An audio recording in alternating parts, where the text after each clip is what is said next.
The great clock in the hall of Oakhaven Manor had a heavy, patient tick, and Julian Ashford had counted every beat of it for the last 4 hours. He sat by the dying fire in his study, a wool blanket over legs that had not moved on their own in 11 months. The candles had burned low. The decanter of brandy beside him was untouched, because he had learned that drink only made the silence louder. Outside, a cold March wind pushed against the tall windows, and beyond the glass, the drive lay empty. No lanterns, no horses, no guests. It was his 30th birthday, and no one had come. A year ago, this same room would have been thick with cigar smoke and laughter. Lords and ladies would have crowded the gardens, and the finest families in the county would have fought for a place at his table. Julian Ashford, the young Duke of Oakhaven, had been the brightest name in the north, clever, rich, and building factories that turned out iron faster than any works in the kingdom. Then came the night of the explosion. A boiler in the main foundry had burst.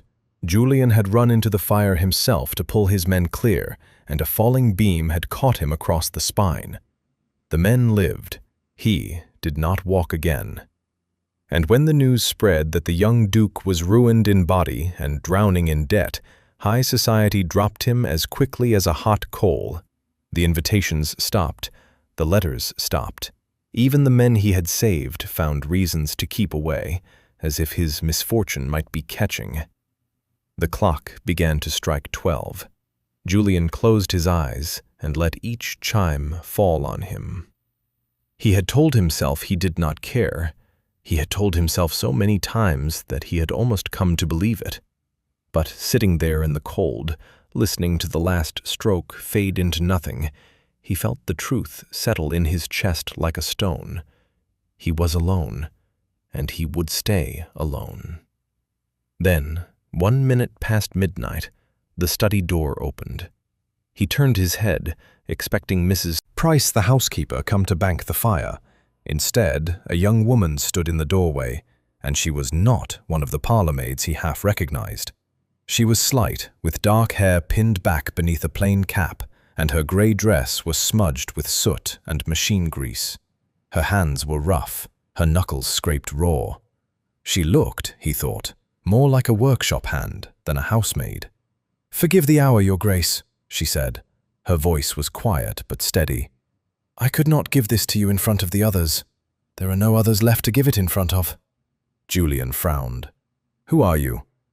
"Gwen, sir, from the estate workshops." She stepped back into the passage. "May I bring it in?" Before he could answer, she leaned into something out in the dark hall and pushed. Wheels turned on the stone floor with a soft, oiled hush, and she rolled the thing forward into the candlelight. Julian's breath caught. It was a chair, but it was like no invalid's chair he had ever seen. The frame was built of a pale metal, light as bird bone yet strong as a rifle barrel, and along its sides ran rows of small brass gears that caught the firelight and gleamed like coins. 2 levers sat within easy reach of the armrests. The wheels were slender and finely spoked, and where a footman would normally be needed to push, this machine seemed to need no one at all. For a long moment he could not speak. He had seen the drawings for such contraptions once, long ago, sketched in a hand he knew better than his own. "That is not possible," he said at last. His voice had gone hoarse. "Chairs like this cannot be made. The weight alone. The metal would either bend or break a man's arms to move it."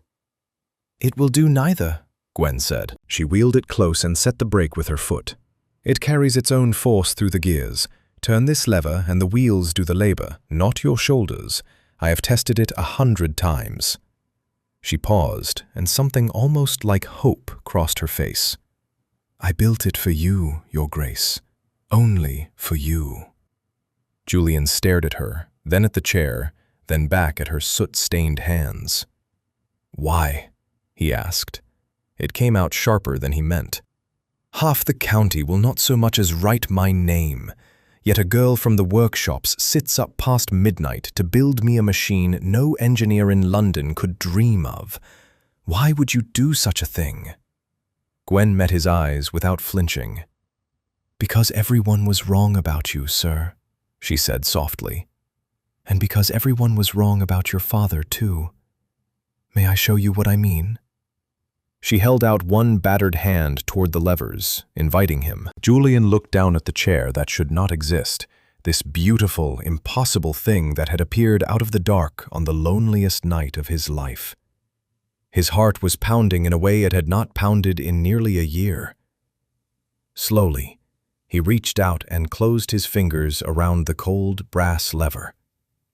And for the first time since the fire, the Duke of Oakhaven moved. Morning came gray and thin over Oakhaven, and Julian had not slept. He had spent the small hours turning the levers, rolling from one end of the study to the other, learning how little strength the chair asked of him. By dawn, he could cross the room in a heartbeat, turn on the spot, and stop dead with a touch. When Mrs. Price brought his tea and saw him gliding past the window on his own, she nearly dropped the tray. "Fetch the girl," Julian said, "the one called Gwen, and bring my coat. I mean to see where this was made." The housekeeper opened her mouth to protest the cold, thought better of it, and went. The estate workshop stood a quarter-mile from the house, past the old kitchen gardens, in a long stone building that had gone dark and quiet since the accident. Gwen led him down a gravel path she had clearly swept for the purpose, and the chair carried him over it without complaint. Inside, the air smelled of oil and cold iron. Rows of tools hung in neat order along the walls, and at the far end, a workbench sat cluttered with springs, files, and half-turned brass fittings. Above the bench, pinned to a board, hung a sheaf of yellowed drawings. Julian rolled to them and went still. He knew that hand at once. The careful, slanting letters, the tiny notes crammed into the margins. His throat tightened. "These are my father's," he said. "Yes, sir." Gwen stood a respectful pace back, twisting a rag between her fingers. "I found them behind the disused lathe when I first came to work here, near 2 years past. They were folded up and left for scrap. I do not think anyone had looked at them since he died." Julian traced the lines with his eyes. His father, the old Duke, had been laughed at in his final years. The man had grown obsessed with a notion of a self-driven chair for the lame and the wounded, and had filled notebook after notebook with figures that led nowhere. The gears never balanced, the weight never came right.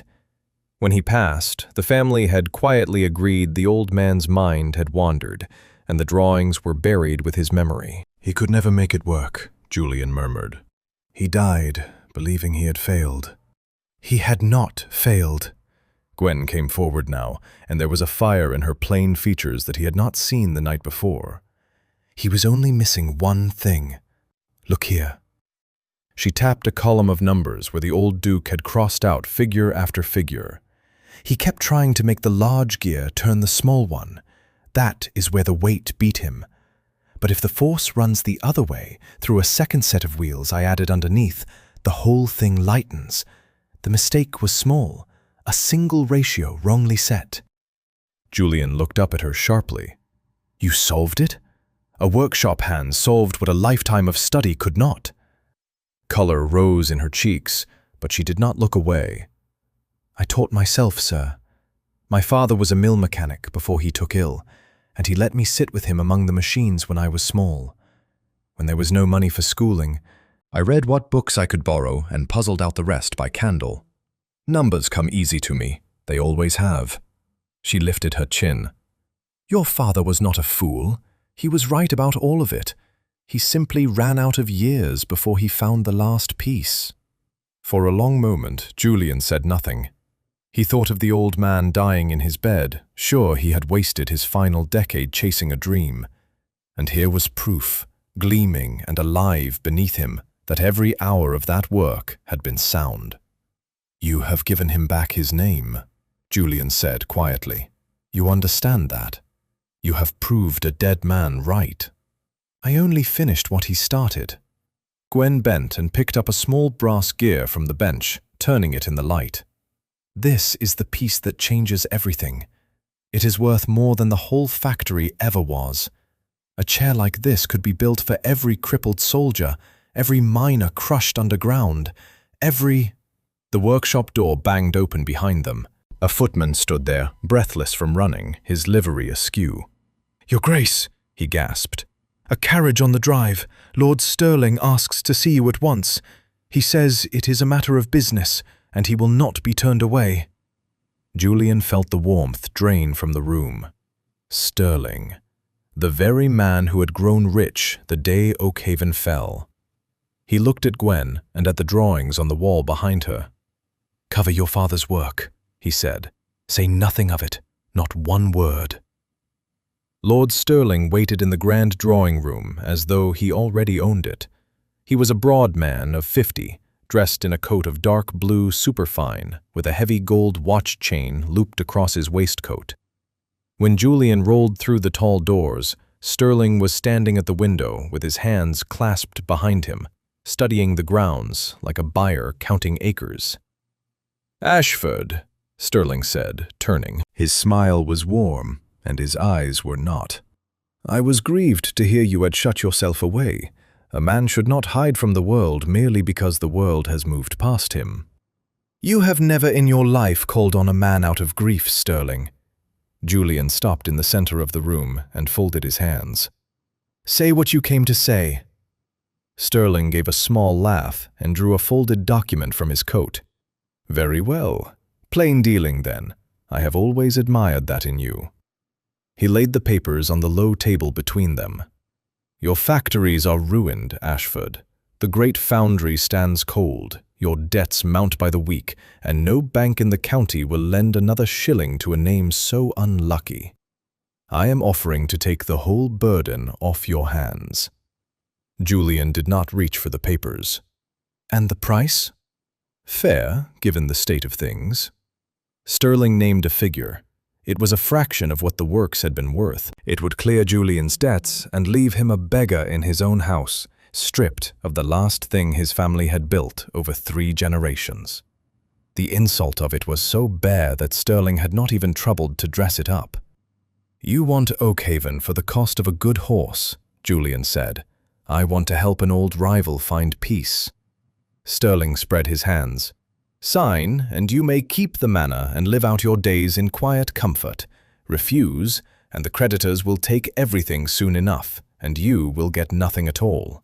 I am the kinder ending to your story." Julian felt his temper rise and pressed it down.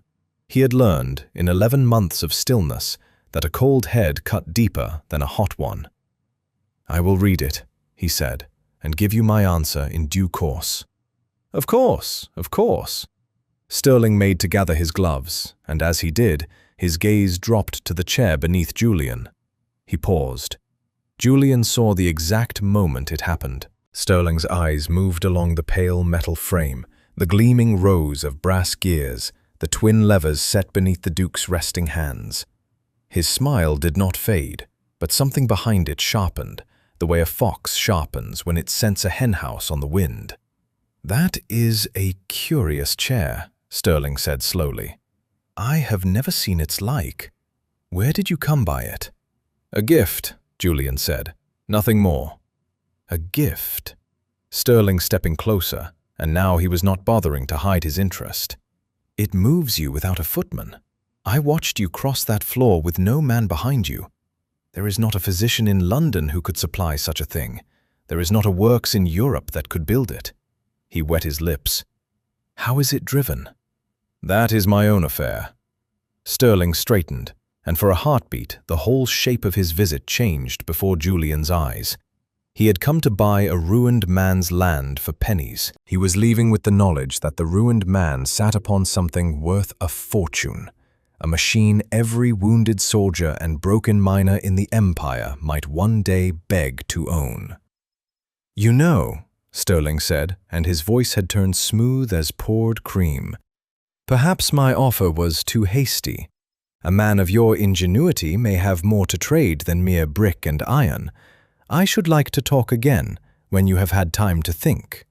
Soon." "I am sure you would," Julian said. Stirling drew on his gloves with care. "Good day, Ashford.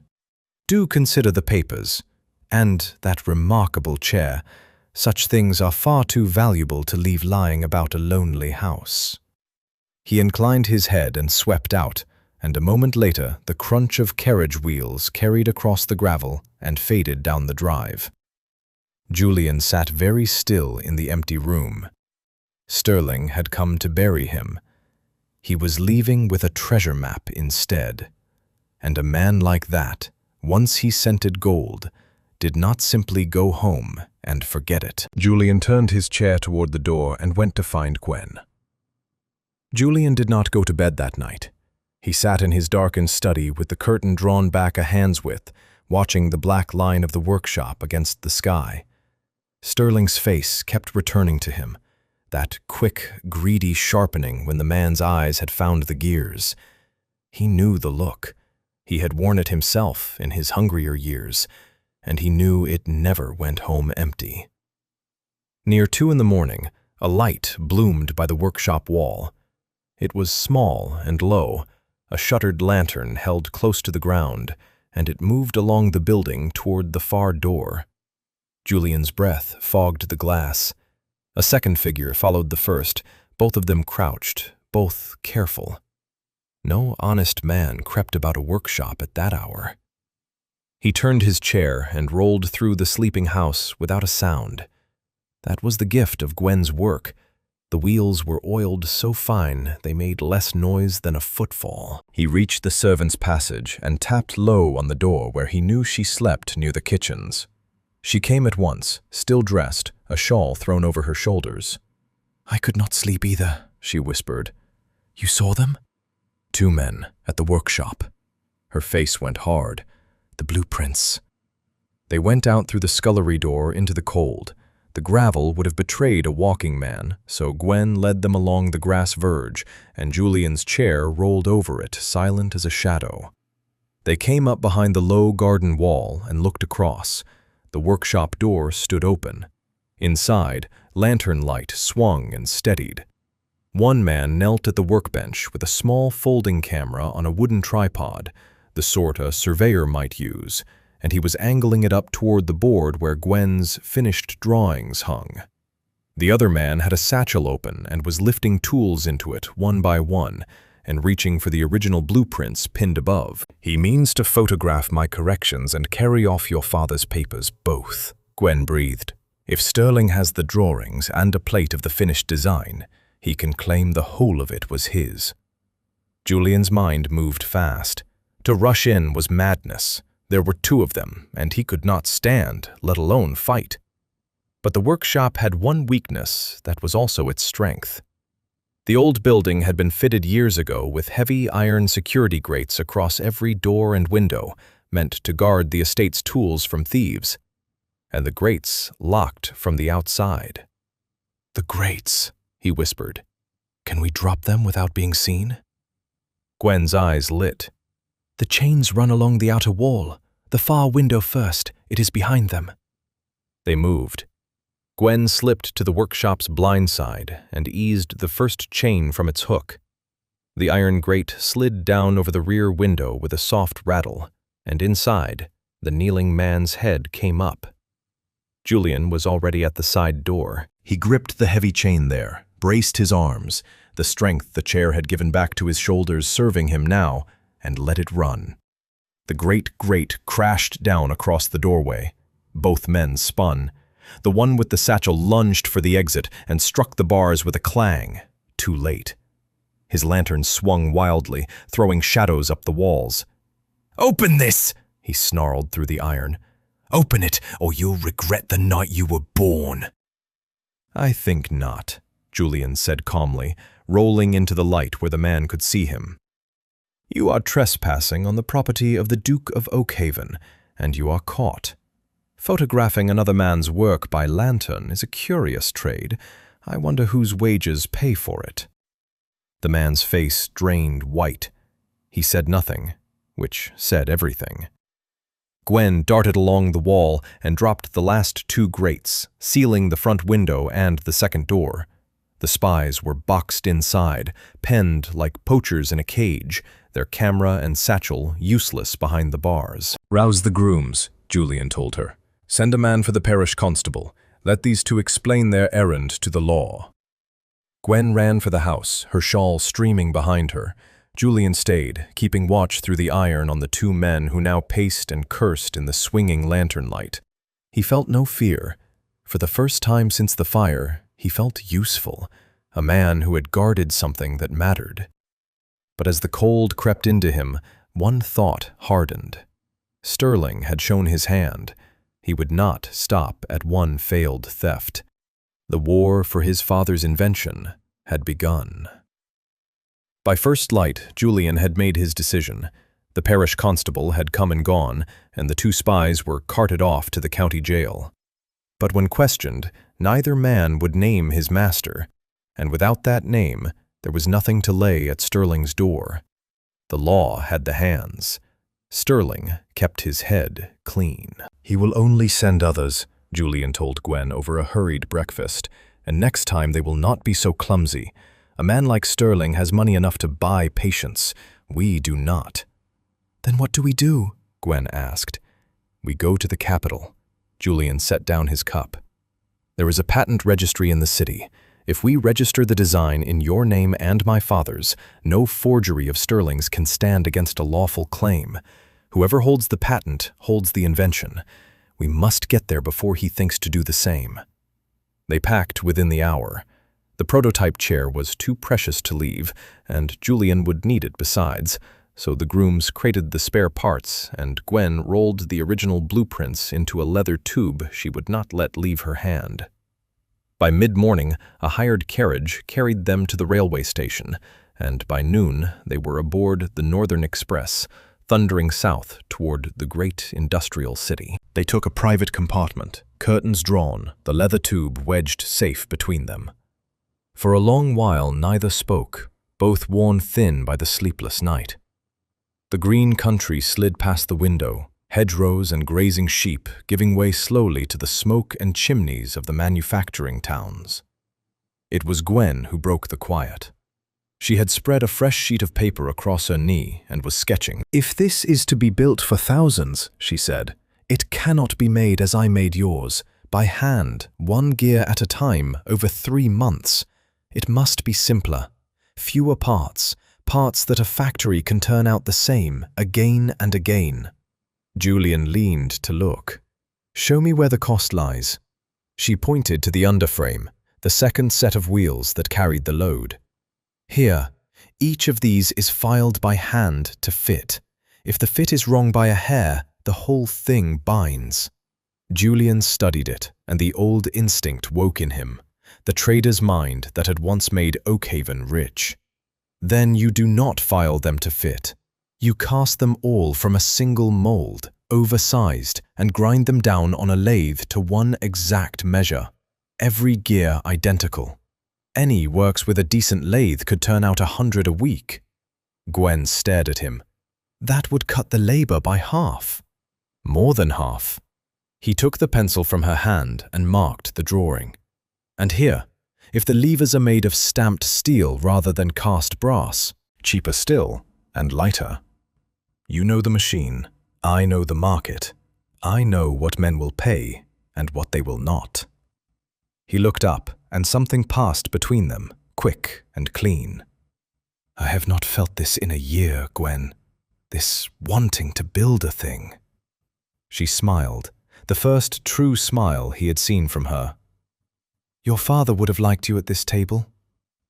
They worked through the afternoon, heads bent together over the shaking paper, the train rocking them side to side.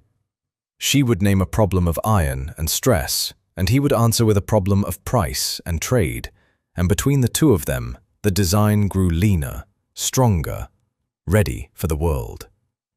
The soot-stained maid and the disgraced duke, who a week ago had never spoken a word to one another, found they thought at the same pace. Somewhere past the halfway mark, Gwen fell quiet, and Julian saw a worry cross her face. "What is it?" "Sterling's men saw the drawings on the workshop board," she said slowly. "For only a moment before we caged them, but a clever eye needs only a moment." She twisted the pencil in her fingers. If they carried away even a rough memory of it, and Sterling has a courier faster than a passenger train, he cannot have reached the registry before us. Julian said it firmly, but a cold thread of doubt wound through him even as he spoke. We left within the hour. There is no way. Gwen said nothing. She only looked out at the gathering smoke of the city ahead and pulled the leather tube a little closer.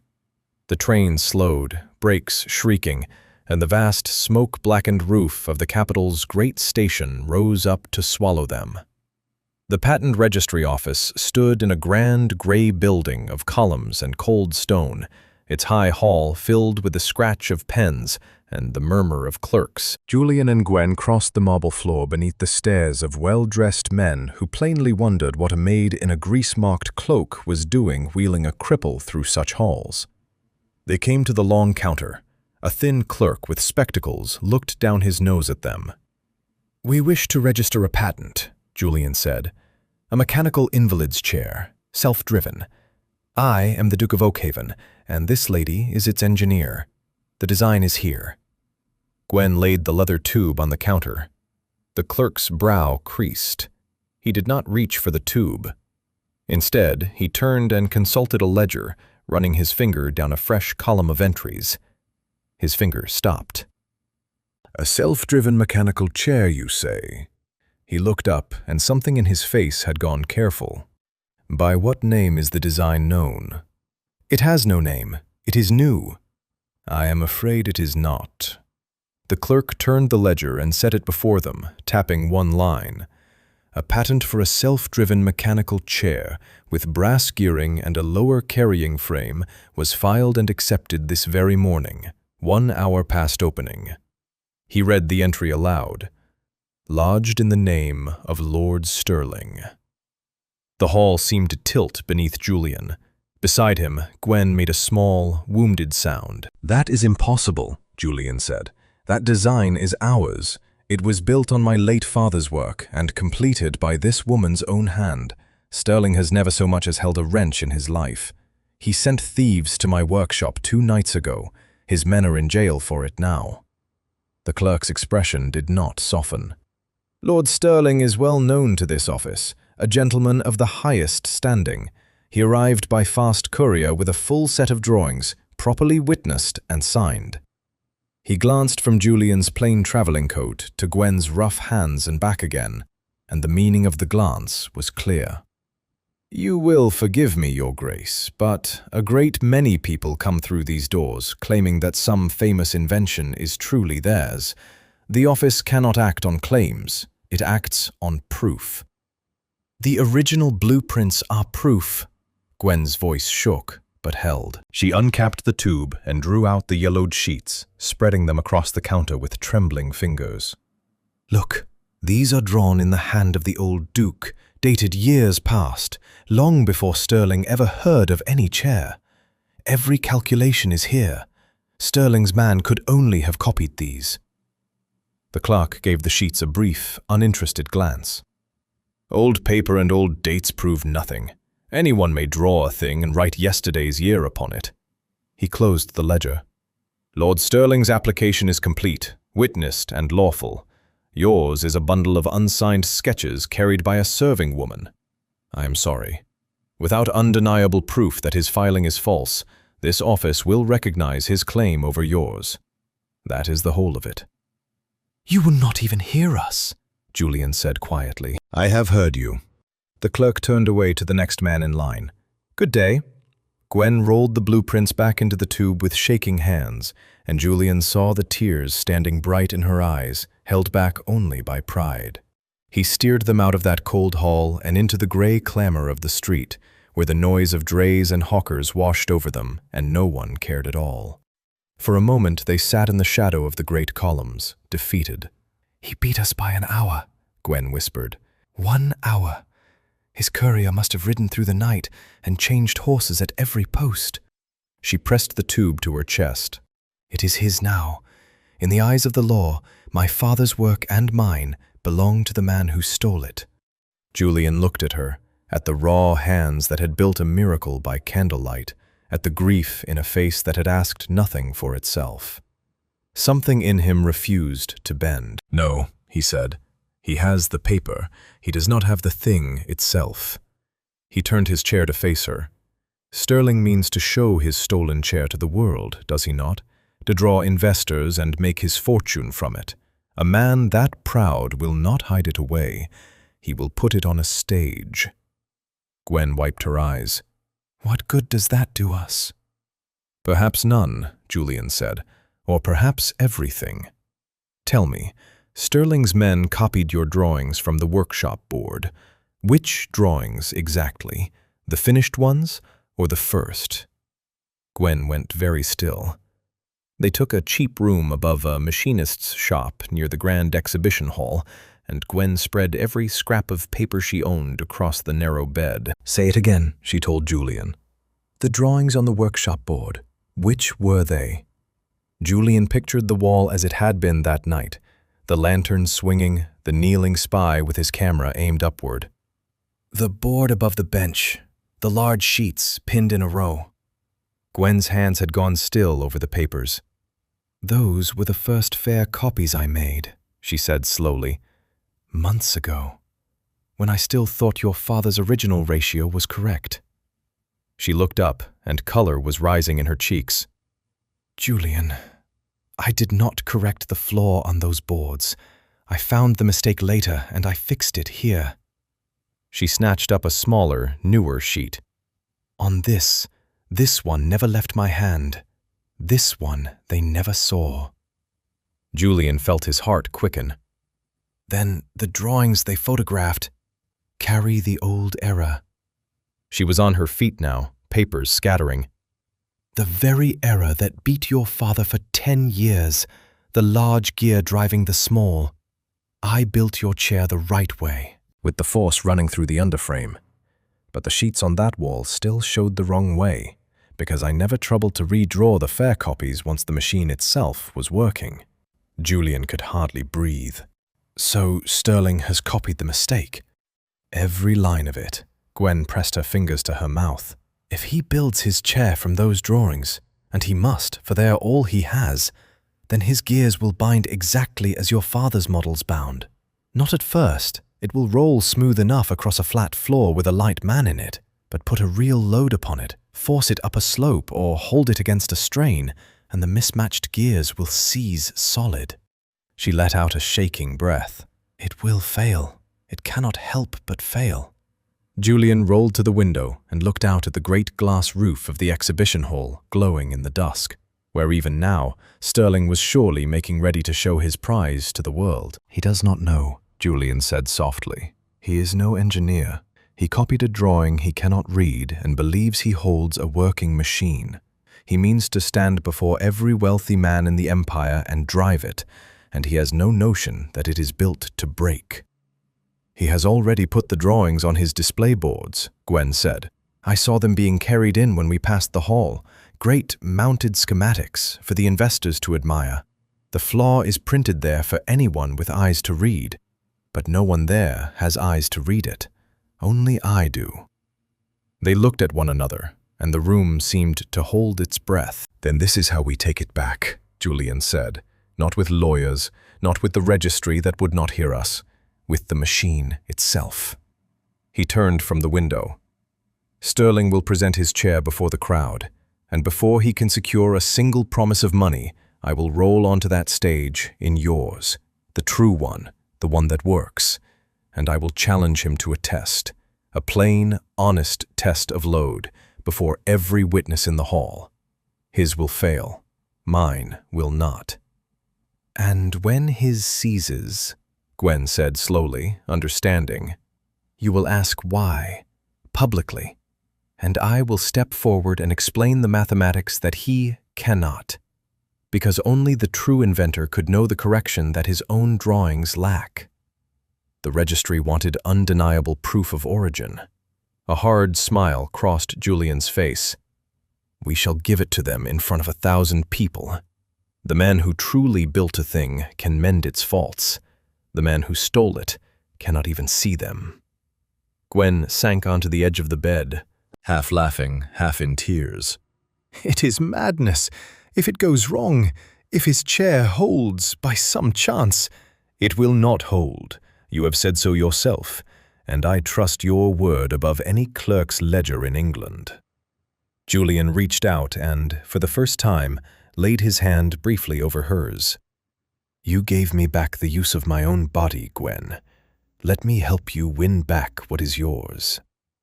She wiped her face and nodded, and there was steel in it now. "The exhibition opens at noon tomorrow," she said. "We have one night to make certain your chair is flawless." They worked until the candle guttered out. The Grand Industrial Expo filled the great glass hall with light and noise. Beneath the vast iron and glass roof, hundreds of exhibits crowded the floor. Looms and engines, pumps and printing presses, and among them moved the wealthiest men in the empire, top hats gleaming, gold watch chains swinging, their ladies in wide silk skirts on their arms. At the far end rose the main stage, draped in crimson cloth, and above it a great banner read, "Sterling's Self-Driven Chair, the Miracle of the Age." Julian and Gwen waited in the crowd near the front, unnoticed. Gwen had washed her face and borrowed a clean grey dress, but no one gave her a second glance. Julian kept a traveling blanket over the frame of his chair, hiding the brass gears from view. A hush fell as Lord Sterling mounted the stage. He was magnificent in a coat of black velvet, and he spread his arms to the crowd like a preacher. "Gentlemen, for centuries the crippled and the lame have been prisoners of their own bodies, carried about like sacks of meal, dependent on the arms of servants. I stand before you today to end that age forever." He gestured, and two attendants wheeled forward his chair. Gwen's breath caught. It was a fair copy of her design. The same pale frame, the same rows of brass gears gleaming under the glass roof. To any eye but hers, it looked identical to the machine beneath Julian's blanket. Sterling had built it well and built it fast. He had built it wrong and did not know. "Observe!" Sterling settled himself into the seat and worked the levers. The chair rolled smoothly across the flat boards of the stage, turning left, turning right, gliding as easily as a swan on a pond. The crowd broke into astonished applause. "No footman, no horse, driven by the strength of gears alone. I ask only for the backing of visionary men to build these by the thousand, and to make us all rich beyond dreaming." Merchants began to press forward, hands raised, purses ready. Sterling beamed. In another minute, the promises would be made, the money as good as his. Julian threw off the blanket and drove his chair up the ramp onto the stage. A murmur ran through the hall. Sterling turned, and his face went grey when he saw the second chair, its gears turning, its frame the twin of his own, and the man he had left for ruined sitting tall within it. "Ashford," he said, low and stunned. "Lord Sterling," Julian's voice carried to the rafters. "A remarkable chair, so remarkable that I have one exactly like it. How curious that two such wonders should exist in all the world." He turned to the crowd. "Gentlemen, before you open your purses, would you not like to see these miracles truly tested? Any fool can roll a chair across a flat stage with an empty basket of a man in it. But the crippled soldier needs a chair that will not fail him on a slope, under a burden, at a strain. I propose a test, a plain test of load, his machine against mine." The crowd stirred with eager interest. A challenge, a contest, was far better sport than a speech. Sterling's jaw tightened. To refuse before all these men was to admit doubt in his own invention. To accept was to prove himself the greater. His pride made the choice for him. "I accept," he said, forcing a smile.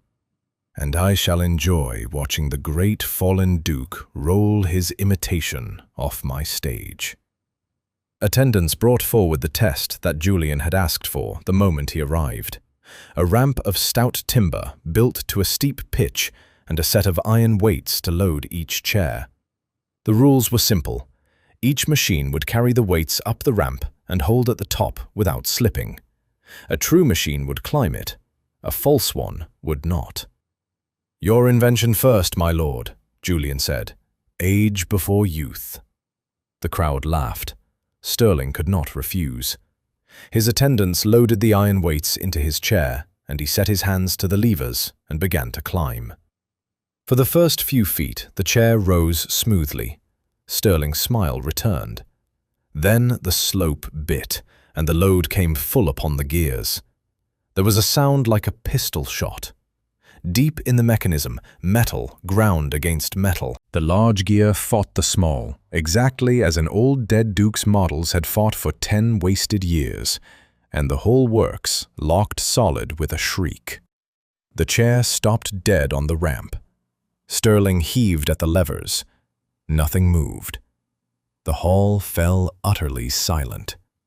Sterling wrenched at the levers, his face turning from white to red. The chair sat frozen on the ramp, its seized gears groaning under the iron weights, and no strength on earth would move it another inch. "It is a trick!" he cried to the crowd. "Sabotage! This man has tampered with my machine!" "I have not touched it," Julian said calmly. "I have never been near it. Load my chair with the same iron and let it answer for itself." The attendants hesitated, then obeyed. They stacked the weights into Julian's chair until it carried as much as Sterling's had, and more. Julian set his hands to the levers, breathed once, and began to climb. His chair rose up the steep timber ramp without a single falter. The gears turned smooth and sweet, the underframe carrying the load exactly as Gwen had designed it to. Julian reached the top, held there against the pitch without slipping a hair, and turned to face the hall from the summit. Then he rolled down the far side and back onto the flat, steady as a carriage on a level road. The crowd erupted. "The difference, gentlemen," Julian called over the noise, "is not in the maker's boldness. It is in a single ratio of gearing, set the wrong way in one machine and the right way in the other. Lord Sterling's chair carries a flaw he does not even know is there, because he did not build it and cannot read the drawings he stole." He raised his voice. "There is one person in this hall who can explain precisely why his machine failed and mine did not, and only the true inventor could possibly know it." He turned and held out his hand toward the crowd. Gwen came forward and climbed the steps to the stage. She looked very small before all those grand men, in her borrowed grey dress with her scraped and honest hands. But when she spoke, her voice was clear and sure, and she spoke of the mathematics as no one in that hall had ever heard it, of the force that must run through the lower frame and not the upper, of the exact ratio the old Duke had chased for a decade and never found, of the correction she had made by candlelight and never drawn upon the fair copies that Sterling's thief had photographed. "His drawings hold the error," she said. "Mine holds the answer. Ask him to explain the correction, and he cannot, for it exists nowhere but in my own hand and my own head. That is my proof. A thief may copy a drawing. He cannot copy understanding." A gentleman near the front, a man of great standing in the engineering societies, climbed the steps, examined both machines, read both sets of figures, and turned to the crowd with a grave face. "She is entirely correct," he announced. "This young woman built the working machine. Lord Sterling has passed off stolen and faulty drawings as his own invention. This is fraud, plain and public." The hall turned on Sterling as one. The investors who had reached for their purses drew back in disgust. Word of the forged patent spread through the crowd within minutes, and by the time the officers of the exhibition came to escort Sterling from the stage, his name was already ruined past mending.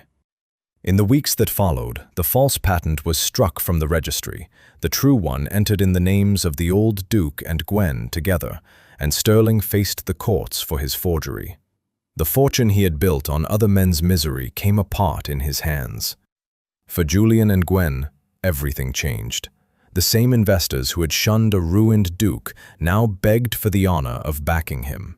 Orders poured in from hospitals, from mines, from families with wounded sons. The cold foundry at Oakhaven roared back to life, its chimneys smoking once more, its men called back to good and honest work. Months later, on a bright autumn morning, Julian rolled through the great restored workshop where rows of the new chairs stood gleaming, ready to be sent across the empire. Above the main doors hung a small brass plaque bearing his father's name, so that no man who entered would forget whose vision had begun it all. Gwen crossed the floor to meet him, a smudge of oil on her cheek, a ledger of new orders under her arm. She was no longer a maid. She was chief engineer of the Oakhaven Works, and Julian was its duke and its master both. "Your father would be proud," she said. Julian looked up at the plaque, then at the woman who had come to him at midnight and given him back his life. "So would yours," he said, and the machines turned on into a new and better age.